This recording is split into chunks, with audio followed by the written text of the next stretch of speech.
Bloodruth number 1 by the Soska sisters. Now back in Isom number 2, that book took a turn right around when Bloodruth was introduced, and by the end of it, I was interested where this character was going to go, but just how I felt about Gooding, I didn't think it warranted a book. Now let me go ahead and give you my quick non-spoiler thoughts before I go full spoiler story breakdown. Having read Bloodruth number 1, I gotta say, I did enjoy it, and I never read any horror books before this one, so this did come as a surprise. Now, do I have some issues with this book? Yes, I do. There is a flashback that in my opinion would have been better if they had placed it earlier in the book before Bloodruth took off on her journey. Also, a character suiting up randomly that caught me off guard, and to me it did feel a bit off. I'm sure there's a few other things that I had issues with, but overall, I really did like it. Now we get to see how a family got broken and why Sydney is doing what she is doing, right? Like the mission that she's going on in the very beginning of the book. We see how her relationship with someone is damaged. We get a few characters from other books that don't have the best intentions. We get one of my favorite scenes involving someone hallucinating, and I gotta say it was a bit emotional. I will say that to some people, the way she defeats the final boss, let's call him that, I can understand as to why for some people it won't work, but it did work for me, and I like the Christian elements that were implemented in the book as well. Like I said, I really did enjoy this overall, and I'm actually looking forward to Bloodruth number 2. Now let's go ahead and get into the full spoiler breakdown. We begin in the biblical story of Cain and Abel, and if you are familiar with the story, you know Cain kills his brother Abel because God favored Abel. And Cain was angry, he was jealous, and in here the Soska sisters took liberties and inserted that it was a demon that tempted Cain to kill Abel. Now God did not kill Cain, but instead damned Cain, and God put a mark on him to let others know that he wasn't to be killed. Cain's bloodline was now cursed, and he was forced to live with his punishment, with this sin that would be carried on to the next descendant, and to the next one, and so on and so forth. Now fast forward to present day. Sydney Bloodruth is at a cemetery fighting some vampires trying to get an information on where a certain individual is. Turns out this certain individual intends to use black magic to make Sydney his bride. Sydney pretty much says to hell with that and kills 2 of them. Then a familiar voice to Sydney begins speaking. In the inner monologue, she starts talking like she knows who this person is. She states she can't risk a fight in the open with this woman, and she enters a church, which is holy ground, while her wolves kill the other vampire. She tells us that she misses her mother, and it turns out that woman is her mother, Aggie. And later, we'll find out what caused Aggie to turn into this. Sydney's mother and her minions disappear, and Bloodruth is safe for now, but something is telling her to head to Flores Park. Before she makes her way over there, she stops by Bloodruth Manor, which is the Bloodruth family home. She greets her dragon Othello and her father Dominic. Sydney tells him that the troll went cold, but that she will make him pay. Sydney is hell-bent on bringing her mother home and lets him know that she will be back. And the thing here is that Dominic didn't even say a word to her. He can't even look at her. He actually blames her. And we'll find out later in the book what happened on that fateful day that everything changed for the Bloodruth family. She hops on her dragon and flies east towards Flores Park and lands somewhere in the countryside. She feels something is off, or rotten as she says, in Flores Park. She begins her ritual to find out where this evil is at. We get a glimpse of the city of Flores Park, and someone is nearby watching her. This somebody turns out to be Gooding, and apparently he's been looking for her. Sydney gets defensive as he tells her that he needs help and finds it suspicious that he's found her. Sydney gets a little trigger happy and starts attacking Gooding. She insists that he has sent him. Meanwhile, Gooding has no idea what she's on about and finally tells her that he's a friend of Dominic's. Sydney cools down and explains that he's been trying to get in contact with her for weeks, and finally he spotted her dragon. There is something that has a supernatural feeling going on in Flores Park. Things don't feel right, and as Gooding says, we've got an otherworldly doozy in our hands. And well, Sydney is there because the screams of the damned beg them to save the land from the evil that is approaching. But before Bloodruth begins to investigate the castle that's not too far away, Gooding's employer would like a word with her. Enter the villains, Michael Copper and Lillian Ronashi. As we know, they recently moved to Flores Park, and it turns out they just happened to buy that mysterious castle. But when they decided to move in, they encountered what's called an undesirable. Michael and Lillian hired Gooding to handle it, but unfortunately Gooding's tech doesn't work as he gets close to the castle and he began to experience abnormalities. That's where Bloodruth comes in the picture. The duo wants to hire her to take care of the problem and offer Bloodruth anything they own as payment, and she agrees. As Gooding is sharing some information to Bloodruth, Bloodruth notices that something is off about these two. They're hiding something. Why are you two really in Flores Park? She says in the inner monologue. Bloodruth uses her abilities and sees some of Michael's and Lillian's doing. This is the first time we see Michael getting his hands dirty. We know he's a talented fighter from his Dokuman card, but we've never seen him throw a punch until now. Even Bloodruth recognizes there's all these major players moving into Flores Park and asks herself, what does it mean? But she still shakes hands and goes on about her mission. They make a pit stop at a nearby church to pick up some holy water, and we see that Stefania is there on her knees praying and in emotional pain. Of course, we know she's not really an upstanding citizen right now since this takes place before Yairo number 1. Bloodruth tries to talk to her and Stefania pretty much tells her to piss off and leaves while threatening her. And Bloodruth tells us in the inner monologue that this girl, whoever she is not the threat that she thinks she is. Gooding and Bloodruth then arrive at the castle, and as we know, Bloodruth must go in alone since Gooding won't be any help in there. Bloodruth enters the castle only to find music playing. As she's walking, she gets closer to a smell of death and sulfur. This is where she encounters the greater demon named Choke, who's dancing with a dead corpse and tears her to shreds. And yes, I know about the panel. This could have worked better if it was a double page spread instead of what Eric was going for. I am sure that Eric has learned from this. The next scene is a quick flashback of when Bloodruth was a child attending mass and the priest is reading scripture and telling the story of Matthew chapter 8 verses 28 to 34, where two demon-possessed people came out of the tombs and recognized who Jesus was, and they were so afraid that Jesus would torment them that instead they begged him to cast them out of the two men and into the herd of pigs, at which point Jesus told them, "Go." And then the whole herd of pigs fled to the sea where they drowned. Bringing us back to Choke and Bloodruth, she now thinks the undesirable that she needs to get rid of is this greater demon, but before she does that, she needs to find out how it is that he got here. Luckily for Bloodruth, he's not very smart and tells her that he was invited by the Master Therion while trying to grab her. In other words, he was summoned.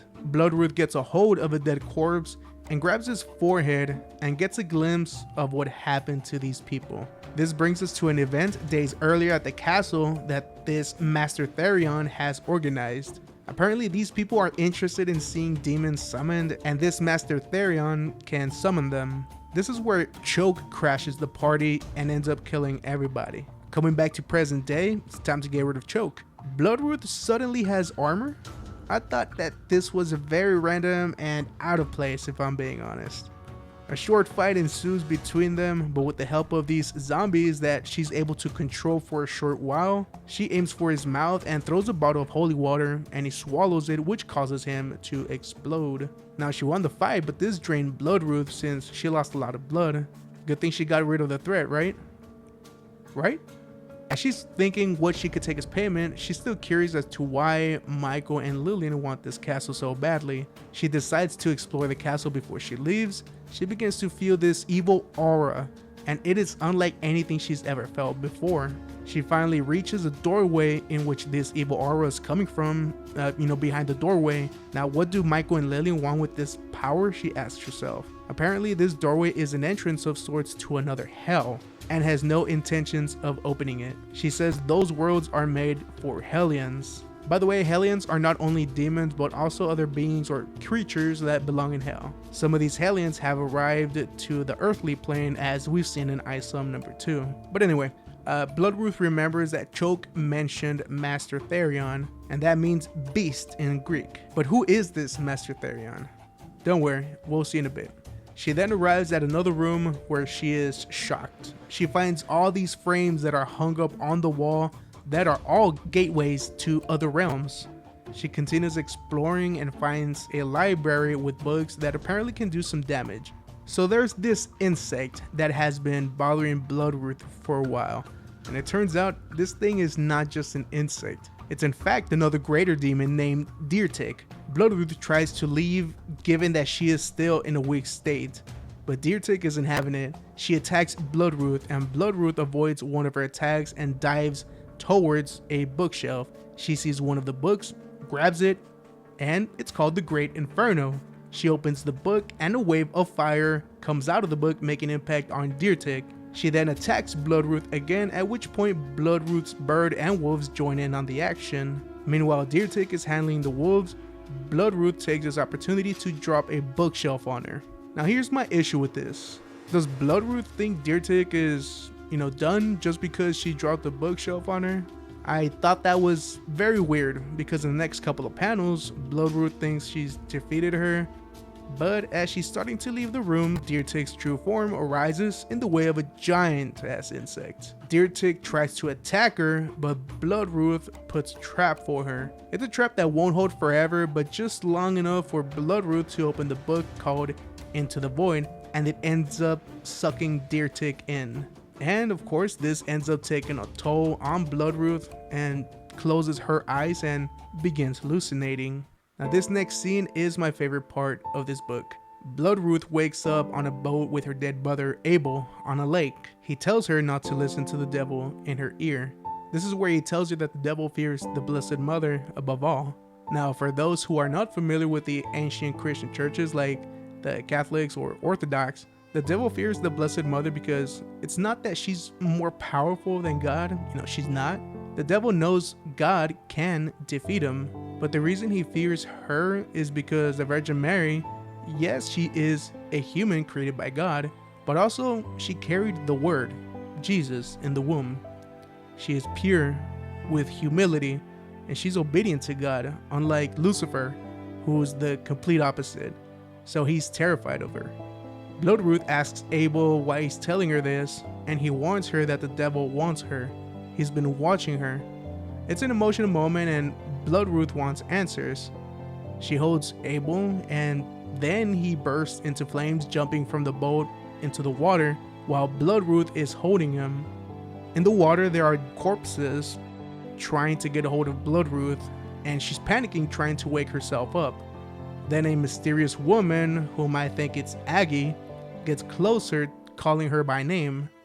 Bloodruth then starts praying, "Hail Mary, full of grace, the Lord is with thee," which causes this figure to get angry. Bloodruth wakes up on a beach, and in the distance, there's someone, again, calling her by name. She begins walking and gets greeted with stairs that are in flames. And here's when Casey shows up. Casey is her other brother. Casey tells her that she can't climb up those stairs, or she's never coming back. Casey tries to motivate her and reassures her that they will always be with her. Bloodruth then wakes up and chooses to continue on. While exploring the castle, she finds a body with a magic heartbeat, which means he's still alive. She uses her powers using holy blood magic to put his soul back into his body and puts him back together and wakes him up, but causes Bloodruth to get a bit woozy.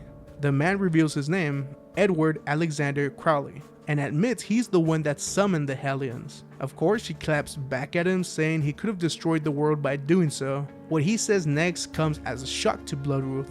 There are a total of 3 greater demons and a devil.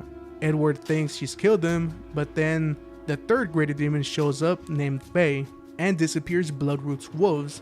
Faye tells her that she will be a worthy sacrifice for her master. And for Edward to not cast any magic to stop what needs to happen with Bloodruth, Faye chops off both of his hands, sews his mouth shut, and preps Bloodruth for the sacrifice. Bloodruth's blood is the key to everything Faye and whatever this devil want to accomplish. At this point, Bloodruth is extremely exhausted after fighting, these 2 greater demons, and wonders how she's going to defeat the greatest of greater demons and a devil. And who is this devil? It's none other than Morningstar from an unknown hell. He confesses that he wants to eat this world, beginning with Bloodruth herself. Think of all the times you've won. You always do. At least we always used to, she tells herself. This next scene is where we find out what happened to the Bloodruth family. One day, some time ago, the Bloodruth family faced a devil named Silk, who is an ancient vampire. And them thinking they captured him, it all changed in an instant. Sydney wakes up to see her father thrown around, seeing her brother Casey dead, and Silk carrying Aggie. The family had been set up. This vampire had no vampiric weaknesses. Like she says, he's like a god walking the earth. Silk decided not to be in hiding any longer while the meek inherit the earth.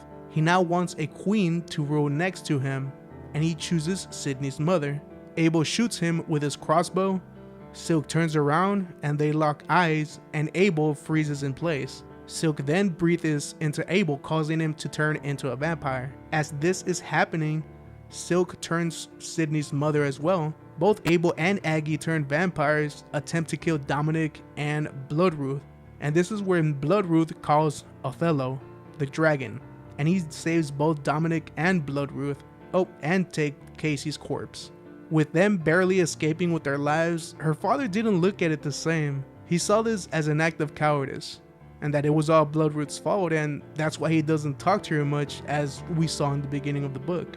And this was my second favorite scene of the book. Now back to present day, defeating this devil is something that she has to accomplish, so she goes with the motions and asks Morningstar what's so special about her.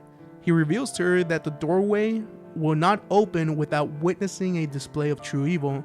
Her blood is the key. The worlds of the damned can only be opened with the blood of the damned, and this is why Sydney Bloodruth must die. But not only that, Morningstar wants Sydney to submit to him. Morningstar knows Bloodruth's powers and wants her to bear his child, an Antichrist, be the unholy mother. He wants her to choose this herself, not be forced. He promises anything in the world to her, all the treasures in heaven and all the secrets in the universe. He tries to convince her that she fights all her life only to not save her loved ones. Just like Eve who fell, Morningstar wants Sydney to fall. It's free will after all. Sydney leads him to think that she will submit to him, and they haven't a clue what she's up to. She begins reciting the Hail Mary prayer in Latin, exorcising him, and he bursts into flames, sending him back to the hell he came from, along with Faye. She puts on her clothes and thanks Abel for the heads up, and ends up fixing Edward's hands. And of course, the wolves came back, but finally it's over. With Sydney pissed off, telling Edward she was coming to get rid of one undesirable and ended up getting rid of 3 demons and a devil, Edward tells her that he was the undesirable all along. Edward's just a piece of shit, isn't he? Now, as they attempt to leave the castle, unfortunately, Edward can't. Some force is keeping him bound to the castle, so he's got no choice but to stay behind. Bloodruth arrives back at Michael's and Lillian's place and kicks in the door pissed off and lets him know that she's named her price, and leaves Gooding to tell them the news. Gooding says there's good news and bad news and worse news. Good news is that the castle is cleared after she defeated 4 undesirables. Bad news is that she's keeping the castle. I mean, they really did say anything. And of course they get the worst news, Gooding's bill for his services. Honestly, I thought that was pretty funny. Of course this gets Michael and Lillian pissed. Lillian gets newspaper blaming Michael, but Michael takes away the newspaper, and we see that Aztec declares bankruptcy. Michael says if they want to be discreet, they should hide what they're really doing in plain sight, and Lillian agrees. Back at the castle, Bloodruth returns and tells Edward that she has taken the castle for herself, and as they are bickering around about house rules and whatnot, we finally get a shot of the mysterious Dokuman. Dokuman is watching them through the cosmos, and he has come to witness the beginning of the end. Actions have been set in motion, consequences of cosmic scale, and no one can stop what's coming. And this will all begin in Flores Park. So overall, yes, I did enjoy this book. The issues I had were, Bloodruth suited up randomly for a few panels, the introduction, the choke, the 2-page spread. Also, one of the things I am wondering is, are Silk and Morningstar working together? Because in the beginning of the book, those vampires were looking for Bloodruth to take her to Morningstar. That way he could make her his bride. But then Aggie shows up saying her wolves killed her thralls. In other words, her vampires. That would mean Aggie knows of Morningstar, and Aggie rose up her plasmid children to kill Sydney. That's the character motivation that I thought was off. Wouldn't Morningstar be a bit pissed that Aggie would kill her at the beginning of the book, since he wants Bloodruth to choose to submit to him?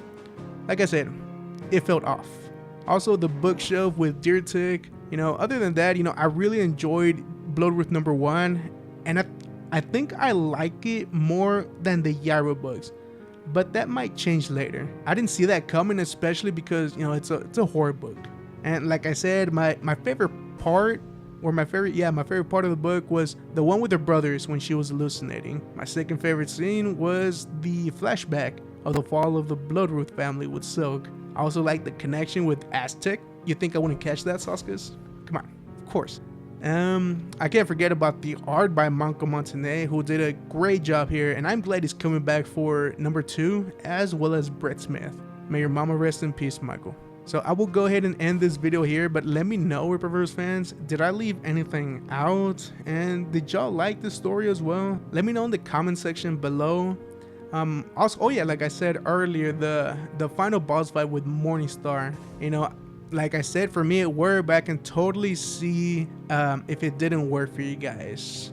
I mean, that's what I'm curious about. Let me know in the comment section, especially if you liked it or you didn't like it. Alright, I will see you guys on the next video. Take care, y'all.